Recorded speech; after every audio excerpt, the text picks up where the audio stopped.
우리 예수님 천국으로 우리를 인도하기 위해 인간의 몸을 입고 이 땅에 오셔서 천국 복음 씨앗을 뿌렸습니다.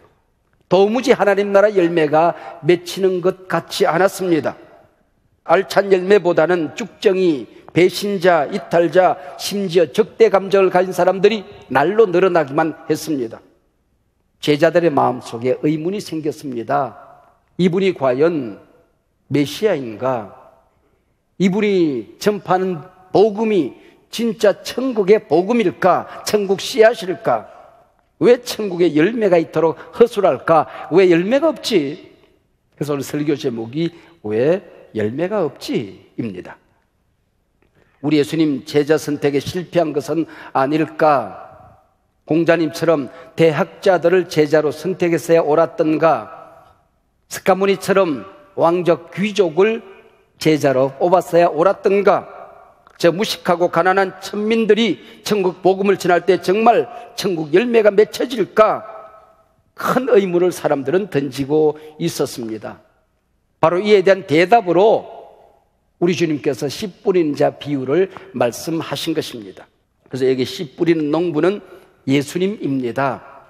저 같은 설교자 또 전도자들입니다. 선생님이요 부모들입니다. 여기 씨앗은 천국의 씨앗, 예수님 자신입니다. 그래서 예수님은 씨 뿌리는 자요, 씨앗 자신이었던 계지요. 여기 밭은 말씀을 받는 우리 한 사람 한 사람을 가리키고 있습니다. 농지 정리가 잘 되고 농사법이 발달된 오늘 우리 상황에서 오늘 본문을 읽어보면 이해가 잘 안 됩니다. 당시 팔레스타인 땅은 농지 정리가 전혀 안 된 허허벌판이었습니다. 우기에 비가 오면 농부들은 들판에 나가 씨를 뿌립니다. 그래서 길가에, 돌밭에, 가시떨기에 또 의도했던 그 농토에 씨앗이 떨어지는 겁니다. 그러다 보니 뿌리를 내리지 못하고 지나가는 사람들에게 짓밟혀 터지는 씨앗들, 그리고 새들이 와서 쪼아 먹어버리는 씨앗들, 싹이 나는 듯 하지만은 돌에 뿌리를 내릴 수 없어서 뜨거운 햇빛에 말라버리는 씨앗들, 꽤나 자라는 것 같아. 근데 가시떨기에 그늘에 가려져서 열매 없이 쭉정이로 마치는 씨앗들이 많다는 것이지요. 그나마 한밭 좋은 땅에 떨어진 씨앗은 100배의 열매를 맺더라 그랬습니다. 마태와 마가는 거기다 60배, 30배를 더합니다. 이 비유가 여러분은 이해가 잘 안 되는지 모르지만은 저 같은 설교가는 너무나도 실감이 나는, 설명 없이 이해할 수 있는 말씀입니다. 여러분, 이 씨앗이 어떤 씨앗입니까? 농부가 만든 씨앗입니까? 인간 어떤 누가 과학자가 만들 수 있는 씨앗입니까? 우리 주님 예수께서 십자가에 죽어 피 흘려 만든 구원의 씨앗 아니었습니까? 이 씨앗 없이 천국에 갈 수 있는 그 누구도 없는 것입니다. 다른 씨앗은 없습니다. 다른 복음은 없습니다. 오직 예수 그리스도라는 복음의 씨앗 외에 천국에 이를 자가 없는 것입니다. 다른 이름을 우리에게 주신 일이 없습니다. 그래서 우리는 이 복음을 부끄러워하지 않는 것입니다. 이 예수 복음, 예수 씨앗 외에 다른 씨앗을 뿌리는 자는 저주를 받을지어다, 성경이 말씀하고 있는 것이요. 이렇게 귀중한 씨앗인데 제가 말씀을 전할 때마다 듣는 이들의 마음밭 모두 알고 설교할 수는 없는 것이요. 이 말씀을 잘 받아들이실는지, 심지어 상처를 받고 떠나실는지, 거부 반응을 일으킬는지, 듣기는 하지만 열매 없이 시들어 갈는지 알 길이 없는 것입니다. 여기에 설교가 전도자의 고독이 있는 겁니다. 그래서 주님이 전도자에게 격려합니다. 반드시 말씀 받는 좋은 밭은 있다. 내가 선택한 옥토는 있다. 열매는 맺혀지니 실망하지 마라, 절망하지 마라. 지난 2000년 동안 기독교 역사 속에 얼마나 많은 열매가 이 땅을 뒤덮고 있느냐. 두려워하지 마라, 말씀 증거하라. 주님이 말씀을 하고 있는 것입니다. 오늘 본문을 그림으로 한번 그려보십시다. 예수님께서 바닷가에 정착된 배 위에 서셨습니다. 말씀을 들어 나오는 수많은 사람들이 운집하여 둘러서 있습니다. 그리고 저 멀리 산자락이 병풍처럼 감싸고 있습니다. 원형 음악당 같은 역할을 합니다. 마침 바닷가에서 육지로 불어오는 산들바람에 예수님의 말씀이 그 많은 사람들에게 쉽게 마이크로 설교하는 것처럼 곧잘 전달이 되어집니다. 마침 저 멀리 우기를 맞아서 비 온 다음에 씨를 뿌리는 농부들이 보입니다. 그 광경을 보시면서 예수님께서 말씀을 증거하신 것입니다. 얼마나 실감이 났을까요? 그래서 마태도 마가도 누가도 이 주님의 말씀을 성경에 담아 놓았던 것이지요. 4가지 밭에 떨어진 씨앗 비유에서 첫 번째는 길가입니다. 길가에 떨어진 씨는 뿌리를 내리기도 전에 사람에게 밟혀 터지고 새들이 먹어버렸다. 여기 새는 마귀라고 해석을 합니다. 그래서 오늘 12절, 마귀는 말씀을 들은 자들이 믿고 구원을 얻을까봐 들은 말씀을 마음에서 빼앗는다고 오늘 본문이 주석을 달아 놓습니다. 우리말에 비 온 뒤에 땅이 굳어진다는 말이 있습니다. 비가 오면 땅이 물렁물렁해져야 되는데 굳어진다는 것입니다. 오랜 세월 비바람에 굳어졌다 물렁해졌다 반복하다 보면은 딱딱한 땅, 길가가 되어버리고 마는 것입니다. 밭에는 농부나 들랑거려야 되는데 아무나 들랑거리면 길이 되어버리고 마는 것입니다. 아예 밭과 밭 사이에 길이 난 것도 부지기수입니다. 거기 둘러선 사람들 가운데 유난히 두 눈을 초랑거리며 하나님의 말씀 듣는 자들이 있었습니다. 서기관과 바리새인들이었습니다. 믿고 구원 얻기 위해서가 아닙니다. 은혜 받기 위해서가 아닙니다. 흠잡을 데가 없는가? 비판할 구석이 없는가? 그래서 말씀을 듣는 자들입니다. 예수님이 맹인의 눈을 뜨게 합니다. 나병 환자를 고칩니다. 죽은 자를 살립니다. 그런데 이 바리새인과 서기관들은 아니 하나님의 사람이라면 어떻게 안식일에 일을 하지? 저는 하나님이 보낸 사람이 아니야. 선지자가 아니야. 메시아 어림도 없지. 자기 고집, 자기 주장에 반전이 일어나지 않으면, 뒤집어지지 않으면 이건 길가가 되고 마는 거지요.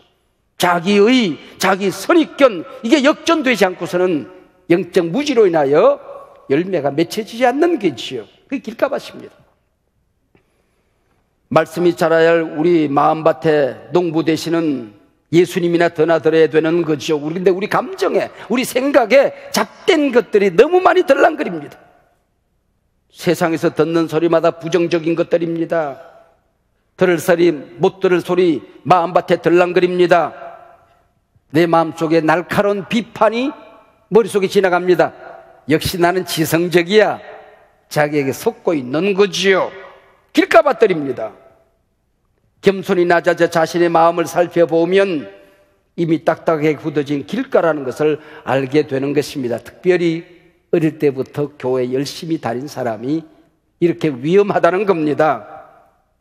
현대판 바리새인, 현대판 서기관이 나 아닌가 그 얘기죠. 쟁기로 갈아엎기 전까지는 씨를 뿌려도 소용이 없는 거죠. 마귀가 먹어버렸다. 세상 잡된 소리들이 씨앗을 짓밟아 터뜨렸다. 울타리를 둘러서 진작 보호했어야 옳았지요. 무릇 지킬 만한 것보다 내 마음을 지키라는 것입니다. 두 번째, 돌짝밭에 떨어진 씨, 누가복음 본문에서는 바위에 떨어진 씨앗이다 라고 말합니다. 씨앗 하나리 농부 손을 떠났습니다. 그리고 자리를 잡았다 싶어서 뿌리를 내리는데 앞불사 가녀린 씨앗이 바위를 뚫고 내려갈 수가 없습니다. 말라 비틀어졌습니다. 그래서 13절 돌짝밭, 누가복음에 말하면은 바위 위에 있다는 것은 말씀을 들을 때 기쁨으로 받으나 뿌리가 없어 잠깐 믿다가 시련을 당할 때 배반하는 자요.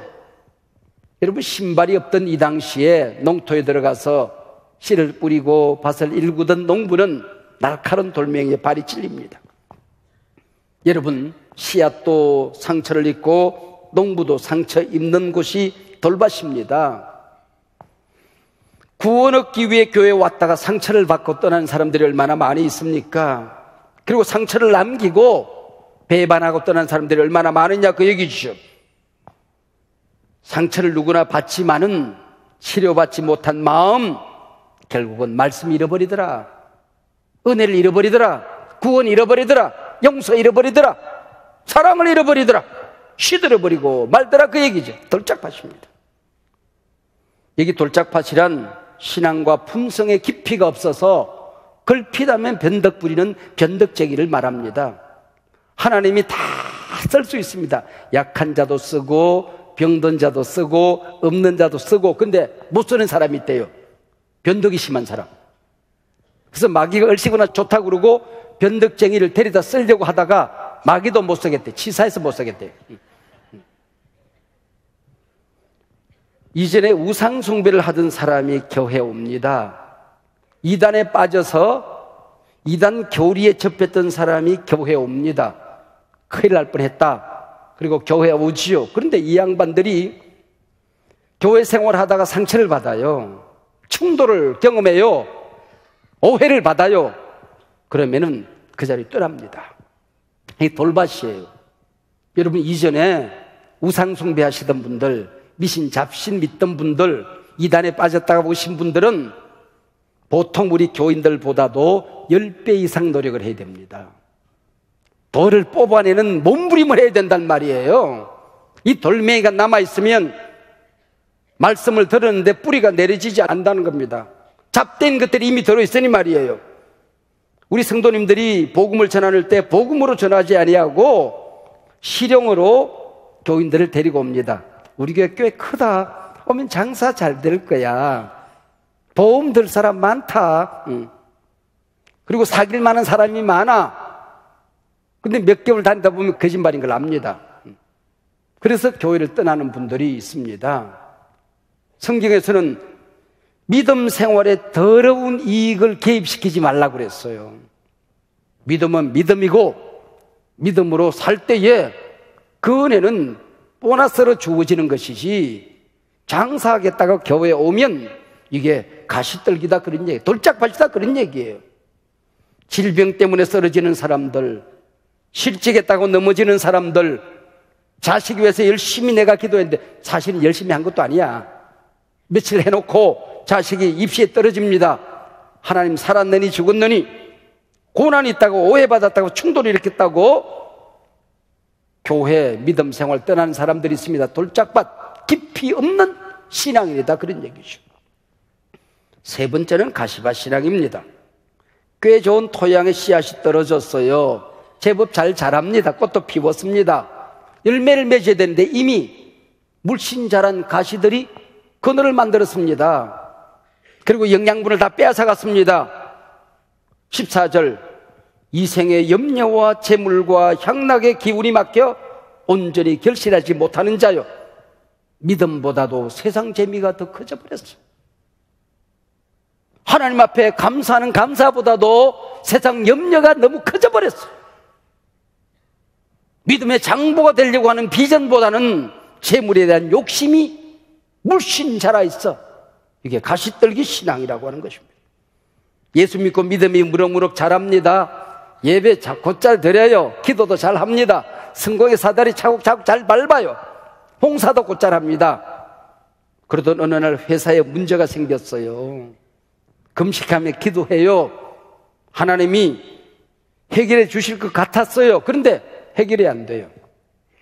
하나님 살았느니 죽었느니, 그래서 떠납니다. 배신합니다. 넘어져서 일어나는데 1년 걸려요. 이 생의 염려 때문에 믿음이 자라지 못하는 사람, 세상 걱정 근심거리를 이겨내지 못한 사람, 가시떨기다 그래. 또 어떤 성도들은 잘 나가다가 이게 돈 문제만 부딪히면 시험에 걸려 넘어집니다. 선교회 갔더니 회비 내라고 그래요. 시험 걸려서 넘어집니다. 목사님이 참 거룩하고 경건한 줄 알았는데 돈 설교를 다 하네. 그리고 시험에 걸려 넘어집니다. 오늘 본문이 뭐라고 그래요? 물질 때문에 걸려 넘어지는 사람, 네 속에 가시가 뽑히지 않았던 것입니다. 우리 하나님 예수 믿는 사람들은 돈을 잘 벌어야 됩니다. 그러나 꼭 알아야 될 거 있습니다. 돈이 주인이 아니라는 사실, 돈 주인 따로 있다는 사실. 왜 우리가 돈을 벌어야 되느냐? 하나님을 섬기기 위해서, 하나님의 자녀로 이 시간에 능력 있게 살기 위해서, 내 이웃을 섬기고 자녀들을 잘 섬기기 위해서 이 물질이 필요하다는 사실을 우리가 알아야 되는 거죠. 이건 모르고 예수 이용해서, 기도 이용해서 돈벌이 하겠다는 사람, 가시밭 신앙이다, 그 얘기죠. 이런 사람은 이 문제 해결하지 않고는 은혜 받을 수가 없더라는 거지요. 이런 길가, 돌짝밭, 가시밭 신앙인들의 실패를 보면서 의문을 갖게 되는 것입니다. 이 씨앗이 예수님 아니었나? 이 씨앗을 뿌리는 분은 우리 목사님이 설교하지만은 진정한 설교자는 성령님 아니었나? 사역자도 낙심합니다. 왜 열매가 없지? 성도들도 똑같이 자기 자신을 들여다보며 실망합니다. 왜 열매가 없지 내게는? 거기에 대한 대답이 오늘 본문의 내용입니다. 행여 네가 딱딱한 길가 아니냐, 그 얘기예요. 네가 아직도 돌 뽑아내지 못한 돌짝밭 아니냐, 그 얘기입니다. 세상 염려, 근심, 걱정, 물질 우선, 세상 재미가 너무 커진 가시밭 아니냐, 그 얘기입니다. 겸손히 낮아져서 너 자신을 발견하고 좋은 땅, 옥토가 되어야 내가 온 것은 양으로 하여금 풍성한 삶을 누리게 하기 위해서다. 이 세계를 맛보게 된다는 것입니다. 열매 맺지 못한 성도님들이, 열매 맺지 못하는 사람들이 초대되어 왔지만은 또 1시간 재밌었네, 그리고 떠나는 사람들이 4명 가운데 3명은 되더라, 그런 얘기예요. 4분의 3, 75%라고 하는 불행한 가능성을 본문은 우리에게 말하는 것입니다. 이 불행한 암시가 우리에게 주어지는 겁니다. 네가 그 중에 하나 아니냐, 그 얘기죠. 그러나 보십시오, 주님의 말씀의 포커스는 거기에 있는 게 아닙니다. 8절, 들은 좋은 땅에 떨어짐에 나서 100배의 결실을 하였느니라. 15절, 좋은 땅에 있다는 것은 착하고 좋은 마음으로 말씀을 듣고 지켜 인내로 결실하는 자니라. 말씀 들었으면 이 말씀 쏟을 가능성, 인내로 참아내고 견뎌내고 결실을 하였느니라. 믿음이 없는 사람들, 성장이 없는 가정들, 아직도 주님을 기쁘시게 하지 못하는 품성, 신앙, 비전, 언어, 돌짝밭 갈아엎고 돌멩이 걷어내고 가시떨기 뿌리 뽑고 말씀의 옥토를 만들고 성령의 비를 맞아야 한다는 것입니다. 100배의 결실을 하였느니라. 창세기 26장에 보면 이삭이 하나님의 말씀을 거역하고 도망을 갑니다. 그 땅에 농사를 지었어요. 매 맞아야 될 그때에, 흉년된 그때에 이삭이 농사에 100배의 결실을 얻었다 그랬습니다. 자격이 없는데 하나님의 은혜로 100배의 결실을 얻었다 그랬습니다. 여기 100배라고 하는 것은 하나님의 은혜를 입을 때에, 하나님의 사랑을 받을 때에, 하나님의 만져주심을 경험할 때에, 은혜를 사모할 때에 하나님 주신 최고의 복극이 100배입니다. 이 땅에서 내가 경험하는 절정 아직도 남아있다, 그 얘기죠. 왜 열매가 없을까? 복음의 씨앗을 뿌렸는데 천국은 낭비되는 것 아니었나? 하나님의 말씀이 공중에 날아가 버린 흡이 아니었나, 그 얘기죠. 이렇게 묻는 사람들에게 주님은 씨 뿌리는 비유를 들려주셨던 것입니다. 주님이 말씀하십니다. 나의 관심은 오직 하나였다. 천국의 열매를 맺는 택한 백성들, 반드시 그들에게 열매가 맺혀진다. 내가 택한 백성들 언젠가는 옥토되어서 열매를 맺게 될 것이야. 내 관심은 거기 있다, 그 얘기지. 선교와 복음 전도의 낭비는 없다는 메시지로 한국교회에 잘 알려진 짐 엘리엇의 얘기를 제가 오늘 다시 하려고 합니다. 짐 엘리엇은 휘튼 대학의 수석 졸업자입니다. 누가 보아도 영적인 은사가 넘치는 대목회자입니다. 그가 학교로 갔다면 석학이 되었을 것이고 교회를 세웠다면 대형 교회를 이룰 만한 사람이었습니다. 그는 복음을 한 번도 들어보지 못한 땅, 지구촌에서 가장 포악하고 잔인하기로 소문난 남미 아우카 부족의 선교사로 지망을 합니다. 아우카 부족의 땅에 동료 4명과 함께 발을 들여 놓자마자 창과 도끼에 무참히 살해되어집니다. 시신을 수습하러 갔던 사람들이 보니까 품속에 실탄이 장절된 총이 다, 군촉들이 다 있었습니다. 근데 그들의 공격 앞에 총을 쏘지를 않았던 거죠. 대항하지 않고 죽어간 것입니다. 타임즈는 이 사실을 보도하며 분노에 찬 공격적인 글을 실었습니다. 예수 믿는 사람들 얼마나 불필요한 낭비인가? 왜 개죽음으로 나를 시끄럽게 하는가? 인터뷰에서 짐 엘리엇의 아내 짐 엘리자벳은 왜 개죽음으로 인생을 낭비하는가라고 묻는 기자에게 말합니다.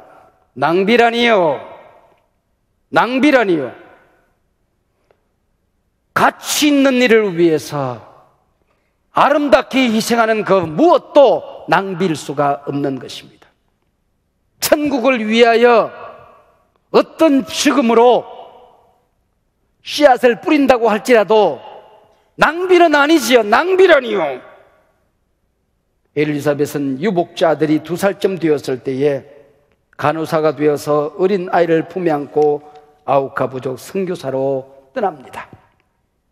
여성과 아이를 죽이지 않고 지켜보던 아우카 부족은 희생적인 섬김에 눈물겨운 그들의 사랑에 감동되어져서 묻습니다. 당신들은 누구입니까? 왜 여기 왔습니까? 왜 이런 우리를 울리는 감동을 주는 것입니까? 엘리자벳이 말합니다. 5년 전 당신이 여기 경비행기에서 내린 5명의 선교사를 도끼와 돌멩이로 무참히 죽인 사람들이 있습니다. 그 리더 짐 엘리엇이 제 남편이요, 이 아이의 아빠입니다. 그가 당신들에게 주고 싶은 게 있었습니다. 하나님이 당신들을 얼마나 사랑하는지, 당신들이 알지 못하는 얼마나 기쁜 소식이 있는지 그걸 가르쳐주기 위해서 왔던 겁니다. 그래서 제가 또 당신들에게 이 사랑, 이 기쁜 소식 전하기 위해서 왔습니다. 당신들이 우리를 죽이면 또 다른 사람이 너무 귀한 것이길래 또 여기 올 것입니다. 주장이 예수를 믿고 아우카 부족 전체가 예수를 믿습니다. 그 후에 어떤 일이 있었는지 아십니까? 바로 짐 엘리엇의 가슴에 도끼를 내려 꽂았던 이 젊은이가 예수를 믿고 이 마을 첫 번째 교회의 목사가 됩니다. 그리고 2살배기 유복자 아들, 엄마 품에 안겨서 아우카 부족을 찾았던 이 아이가 자라서 이 부족 마을의 목사가 됩니다. 왜 열매가 없을까? 아니요. 뿌리전 씨앗은 어디에선가 옥토를 만나 반드시 열매를 맺게 될 것입니다. 내가 하나님의 자녀이면 반드시 열매를 맺어 천국의 열매가 여러분을 풍성케 할 것입니다. 낭비라니요. 복음에 낭비는 없는 겁니다.